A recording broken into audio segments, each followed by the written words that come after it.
Olá, olá, olá. Boa tarde a todos. Boa tarde àquelas pessoas que vão estar vendo esse vídeo agora e aqueles que vão estar vendo depois. Afinal de contas, nós estamos no mês da transformação de vida. E essa transformação de vida nós estamos baseando no que eu acredito, sim, apesar de ter lido muitos e muitos livros, né?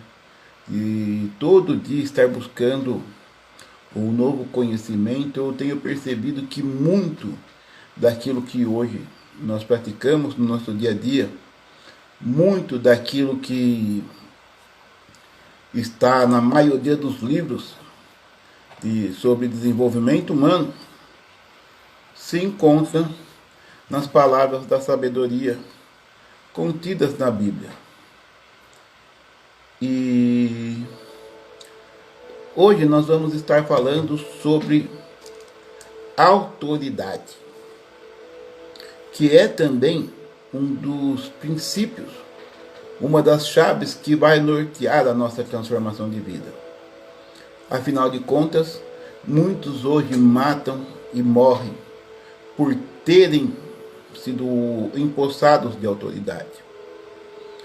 Mas eu não estou aqui para falar de autoridade voltada para poderes como governos mundiais ou o próprio governo da nossa cidade, do nosso país, autoridade nas empresas, mas eu estou aqui para falar sobre autoridade na nossa vida.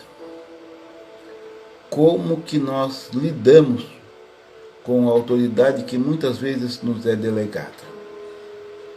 E aí muitos podem falar, cara, mas eu não tenho cargo, eu não sou chefe em lugar nenhum. E aí que muitos se enganam. Deus, o universo, seja lá como você chama, nos empoderou de autoridade nessa terra. Nós estamos aqui e vivemos em sociedade. E muitas vezes, conscientes ou inconscientes, nós influenciamos e somos influenciados durante toda a nossa vida. E hoje nós vamos nos basear em dois textos bíblicos. Como eu falei, nós vamos estar passando pelo livro de Provérbios, porque o livro de Provérbios é o livro da sabedoria, e nós também vamos estar passando hoje por uma leitura de apoio que nos vai mostrar como que funciona na verdade a autoridade. Então, vamos às escrituras. E hoje eu não vou ler o provérbio todo, mas nós vamos simplesmente nos fundamentar em Provérbios 1, que diz assim: Provérbios de Salomão, filho de Davi, rei de Israel, para conhecer a sabedoria e a instrução, para se entenderem as palavras da prudência, para receber a instrução do entendimento, a justiça, o juízo e a equidade, para dar aos simples prudência e aos jovens conhecimento e bom siso, para o sábio ouvir e crescer em sabedoria, e o entendido adquirir sábios conselhos, para entender provérbios e a sua interpretação, como também as palavras dos sábios e suas adivinhações. Ou seja, aqui Deus, através do rei Salomão, está mostrando para nós o porquê de nos aprofundarmos no conhecimento da vontade de Deus.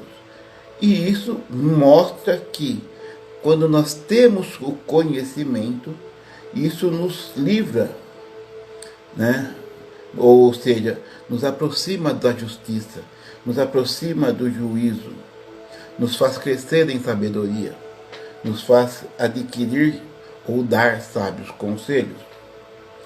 E aí, como eu disse, nós vamos estar falando de autoridade.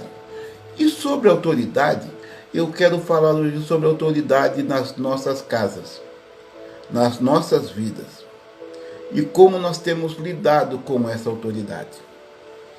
E para isso, vamos ao livro de Colossenses, no capítulo 3, a partir do versículo 18, que fala da composição da família, da hierarquia da família. E aí diz assim a Escritura: os deveres dos domésticos. Diz assim: vós, mulheres, estáis sujeitas a vossos próprios maridos, como convém no Senhor. Vós, maridos, amai as vossas mulheres e não vos irriteis contra elas.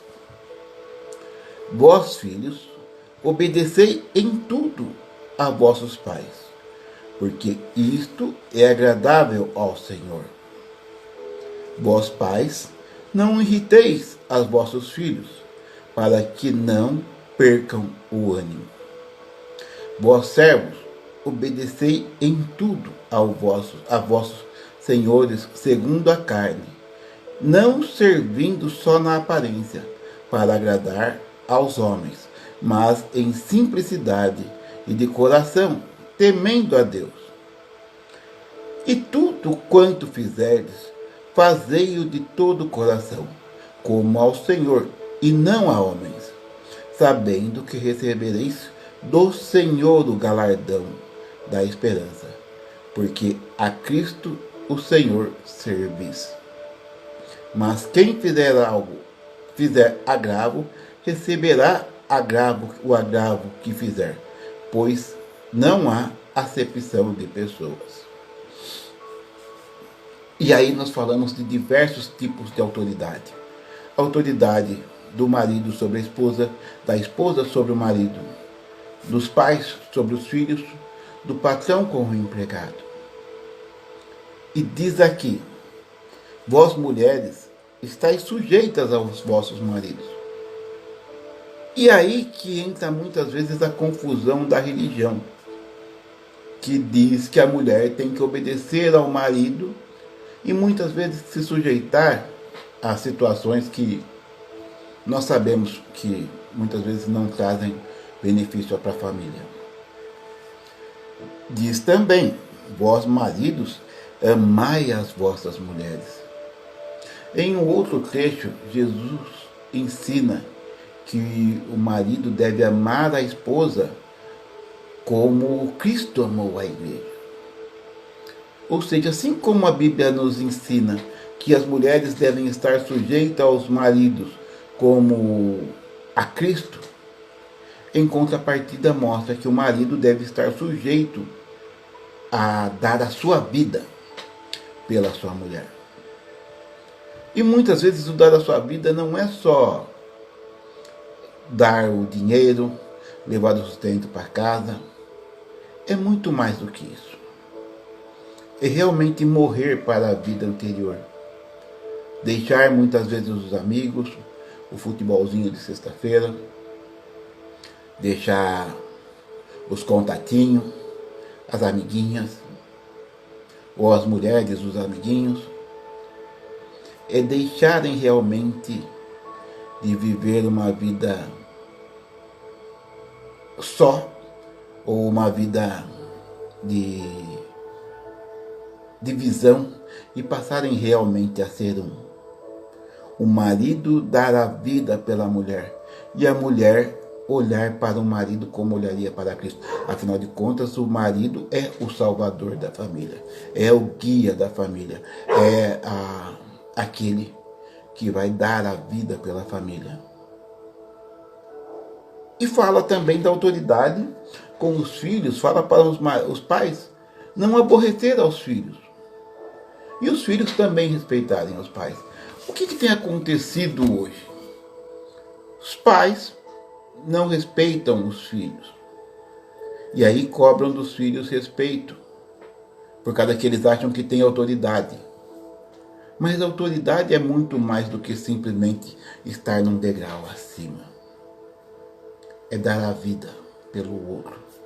Dar o exemplo. Tem um ditado que diz que um exemplo faz mais do que 1000 palavras. Um grande pastor que eu tive o privilégio de conhecer, pastor Clóvis Pontes, da Igreja Batista Casa de Deus em Jundiaí, dizia assim: pregue o evangelho. Se for preciso, use a boca. Eu nunca mais me esqueci dessa palavra. Porque quem tem que pregar o evangelho é a minha vida. O meu filho, a minha esposa, tem que olhar em mim e se espelhar em mim. A minha fé tem que respingar em minha família ao ponto deles quererem ser iguais a mim. Isso é autoridade. Você, patrão, quer exercer autoridade sobre o seu funcionário? Dê o exemplo, porque muitos não dão exemplo, são péssimos patrões e exigem bons funcionários. Ou muitos são maus funcionários e reclamam do mau patrão. Você percebe que a autoridade está em tudo? Se eu sou um bom funcionário e o meu patrão continua sendo mal, como a Bíblia ensina no final, ele está sujeito à colheita daquilo que ele está plantando. Não vou ser o meu mau comportamento que vai mudar a atitude daquele que está me empregando. Se eu estou sendo um mau colaborador, eu vou colher os frutos da minha escolha. Se eu sou um mau marido, eu vou colher o fruto. Agora, se nós realmente queremos exercer, se nós realmente queremos viver a autoridade, a maior autoridade é composta no exemplo. A maior autoridade é composta do ser para ter. Se eu quero ter um bom casamento, eu tenho que ser um bom marido. Se eu quero ter uma vida profissional de sucesso, eu tenho que ser esse funcionário, esse profissional de sucesso. E eu só vou ser esse profissional, esse funcionário de sucesso, se eu fizer o melhor aonde quer que eu esteja, para quem quer que eu esteja fazendo, como se eu estivesse fazendo para o Senhor. Meu patrão, ele não precisa estar me vendo trabalhar, porque existe um Big Brother 24 horas me olhando onde eu estou, se eu estou acordado, se eu estou dormindo, se eu estou no banheiro ou se eu estou produzindo. Esse Big Brother se chama o Senhor a quem eu sirvo, ou o Senhor aquele que eu digo servir. Quer ter autoridade? Seja a autoridade. Seja, acima de tudo, o exemplo. E se nós queremos ser tratados ou respeitados como Cristo foi, nós temos que seguir o exemplo dele e dar a nossa vida para que aqueles que nos observem glorifiquem ao nome de Deus. Que as nossas atitudes, que as nossas palavras, mas que acima de tudo, que o nosso comportamento revelem a autoridade que nós representamos nesse mundo. E se eu sou representante de um reino muito maior, eu tenho que me portar como representante desse reino. Seja varrendo o chão, seja lavando prato às vezes para minha esposa que está cansada, ajudando meu filho nas tarefas de casa, abraçando um amigo que muitas vezes pode estar precisando de um abraço. E aí eu vou passar a realmente ser representante de um reino muito maior. E eu vou estar exercendo a autoridade que me foi constituída por esse reino. Diz a palavra, ou diz o ditado, Deus é amor. E se eu não amo, se eu não valorizo, Deus não está em mim. Independente do tamanho da minha religiosidade, independente do tamanho da Bíblia que eu carregue, isso daqui não tem que estar na minha mão, tem que estar no meu coração e nas minhas atitudes. Se você quer realmente ter autoridade, então vamos à tarefa do dia. Tarefinha do dia é: que tal exercermos autoridade? Que tal darmos a vida a partir de hoje àqueles que nós queremos que nos vejam como salvadores? Que tal dar a vida para o meu filho? Que tal dar a vida pela minha esposa? Que tal dar a vida por aquele meu patrão que às vezes não merece? A mudança do mundo começa dentro de mim e de você. Nos vemos no próximo vídeo, na próxima live, se Deus assim nos permitir. Amanhã traremos outro tema, para que nós venhamos estar dia após dia virando as chaves para que tenhamos um próximo semestre de transformação de vida. Até mais.